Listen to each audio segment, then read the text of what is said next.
Billy, your Uncle Tommy's joining the call. Get your backside down here. Right, ma'am. I'll just join from up here. I'll be on in a second. Oh, hello, Tommy. How are you? Hello, Charlotte. I'm fine, thank you, dear. Trust you're all fit and well. Yeah, we're all doing great, thanks, Tommy. I really appreciate you finding the time to help with this.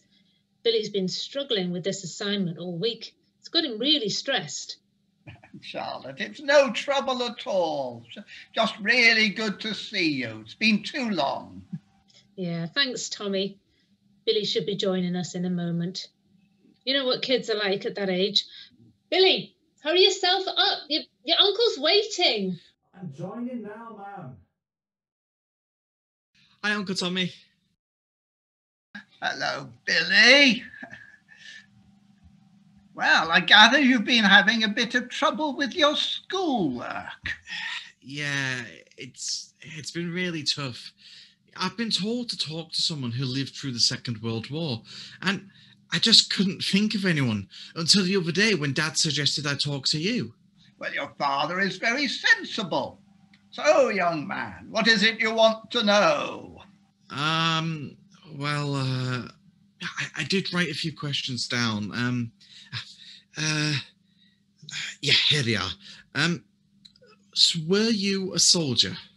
No, I wasn't. But I did have a very important job. I worked with some incredible people, and some people say the work we did shortened the war by at least 2 years. Really? I thought Jack told me you were a postman. Well, he was half right. I worked for the GPO, as it was called then. The GPO? What's that? The General Post Office. Oh, right. I don't understand, Tommy. How did a postman cut 2 years off the war? Yeah, I didn't think the letters would have been that important. Well, young Billy, you've got to remember that back then the post office also ran the telephone system. Oh, yeah. I remember now. Didn't that part of the post office become what's now BT? Yes, that's right, Charlotte. But it was all very different back then. But I still don't get it. How did working on telephones help win the war? Well, you see, at the time, I was working on some of the earliest telephone exchange machines. That's when I got approached to join a special team working in Bletchley. It was early 1941, and Dawson, my boss, he asked me if I'd be interested in helping out.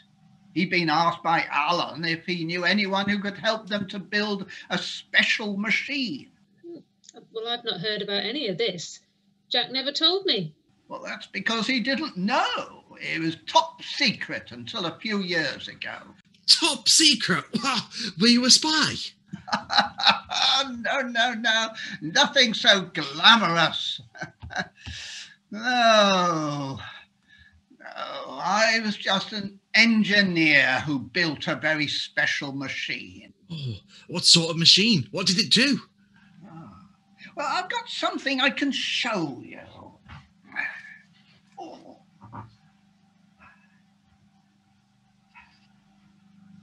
Now, somewhere up here.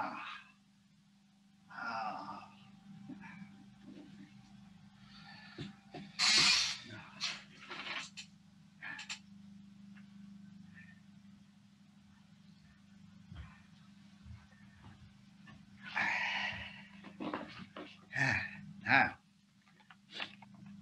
can you see what's on this sheet of paper? Yeah, it's just a bunch of random letters. Well, this collection of characters could have stopped D-Day. Really? How come? Well, like this might look like complete gibberish. It's actually a very important message, a message that would have been given to Hitler himself. Hitler? Wow. To read it, you needed a special machine called Lorentz and a special set of codes. Now, I've got something here.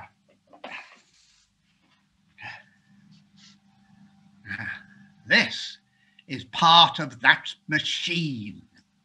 You see, there were 12 of these wheels in the machine.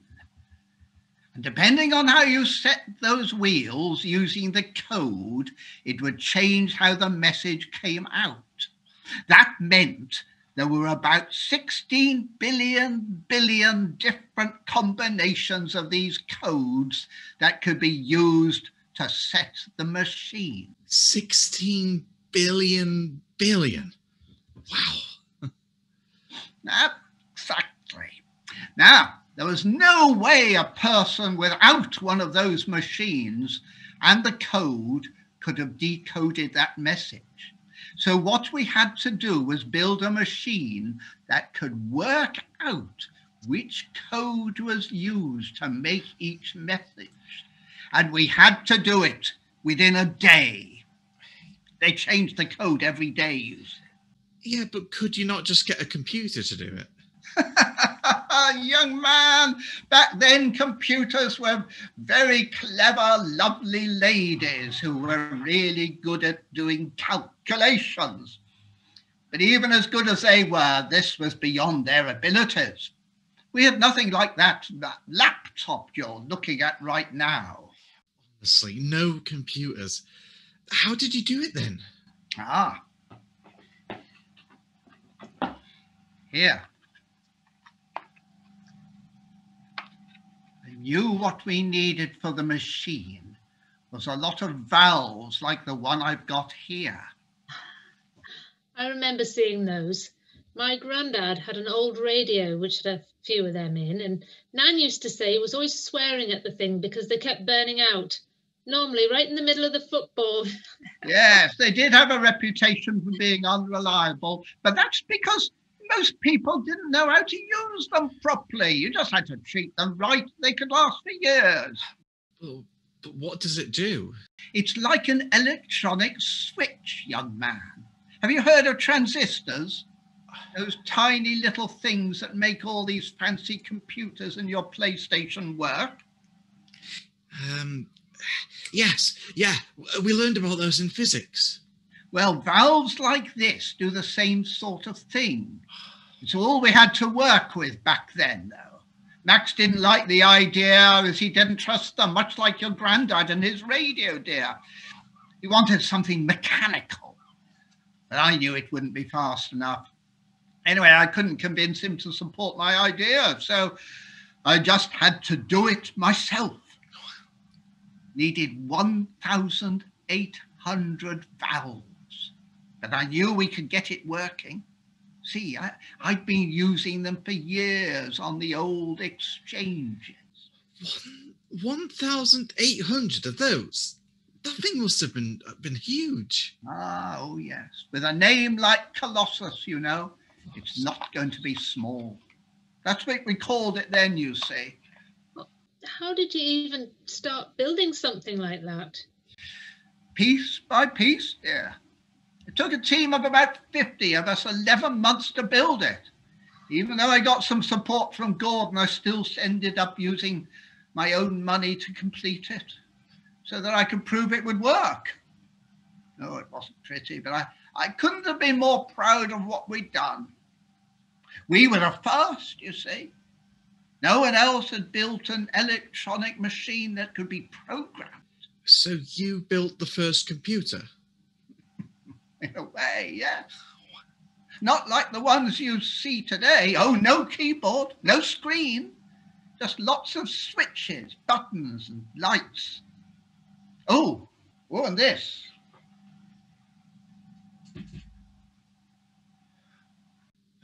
It's just full of holes. Yes. Well, the holes are the important part. That's what told the machine what to do. Oh, so that's how you program the machine?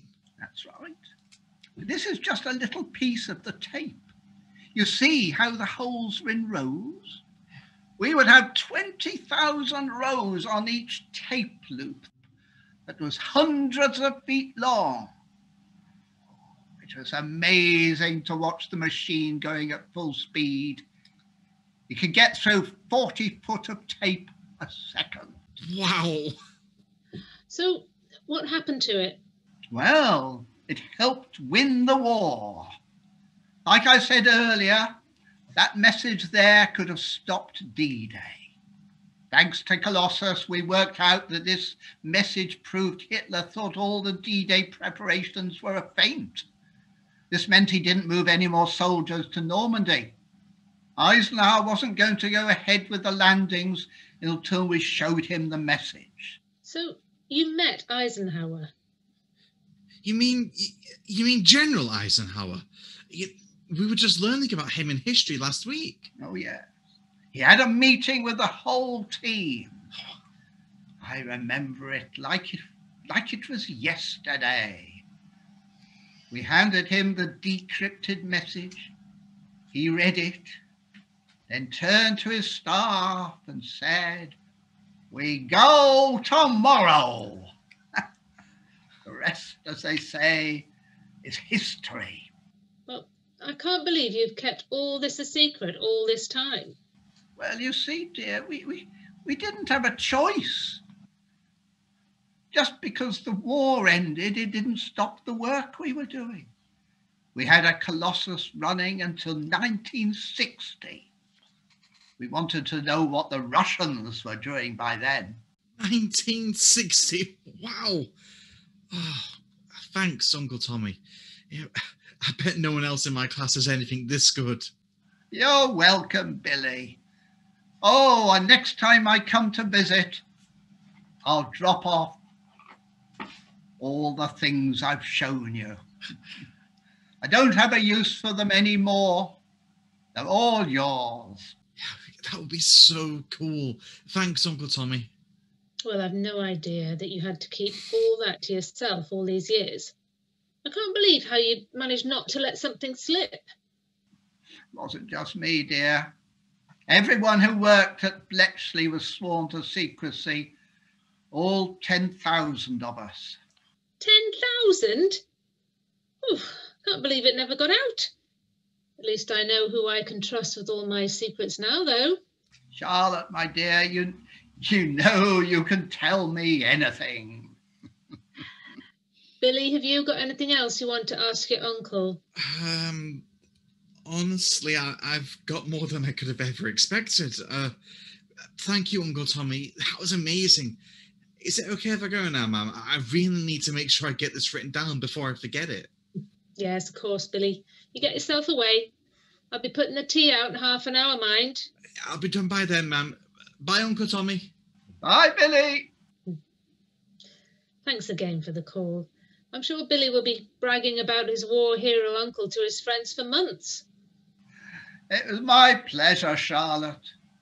Just a shame we couldn't do it face to face.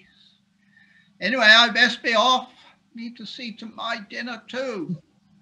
Give my love to Jack when he goes home.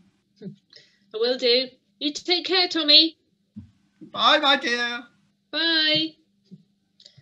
Well, I never... London calling in the home, overseas and European services of the BBC and through United Nations Radio Mediterranean. And this is John Snagg speaking. Supreme Headquarters, Allied Expeditionary Force, have just issued communique number 1.